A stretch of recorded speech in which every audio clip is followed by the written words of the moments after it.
નાના કાપરા ગામની પવિત્ર ભૂમિ પર ત્રિદિવસીય પ્રાણ પ્રતિષ્ઠા આજથી પ્રારંભ થયો છે. એટલે કે જે ગુજરાતના ઇતિહાસમાં સૌ પ્રથમવાર બનાસકાંઠાની ધરતીમાં નાના કાપરા ગામની ભૂમિમાં આજે ત્રિદિવસીય પ્રાણ પ્રતિષ્ઠા મહોત્સવનો પ્રારંભ થયો છે. અહીંયા માતાજીના સ્વયંસેવકો જૂનાગઢ, દ્વારકા વગેરે જગ્યાથી દૂરથી હજારો કિલોમીટર કાપીને અહીંયા આવ્યા છે. આપણી સાથે જૂનાગઢથી વધારે છે. શું નામ આપનું? મરડિયા, PR મરડિયા. જૂનાગઢથી આવું છું. માં જગદંબાની કૃપા હશે તો જહુમાના આશીર્વાદના ધર્મ આવી હતી પહેલી વખત, અને કૃષિ ભુવાજીના આશીર્વાદથી જ અમે બસ આ ભૂમિમાં બસ અત્યારના હજી સમય છે. હું 3 થી 3.5 મહિના વિડીયો જોયો હતો. મેં જોયું કે માતાજીની કૃપા હશે તો ચોક્કસ આ કામ માતાજીનો સાક્ષાત પરચો કહી શકાય. કારણ કે જહુમાને ભુવાજીની આશીર્વાદથી બસ અમે જૂનાગઢથી પહેલી વખત આવ્યું છે. કેવો માહોલ લાગ્યો?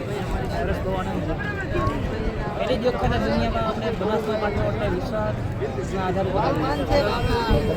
ગુજરાતમાં જે સૌ પ્રથમવાર મહાત્મ યોજાયો છે મને પહેલી જ વખત કુંભ મેળા પછી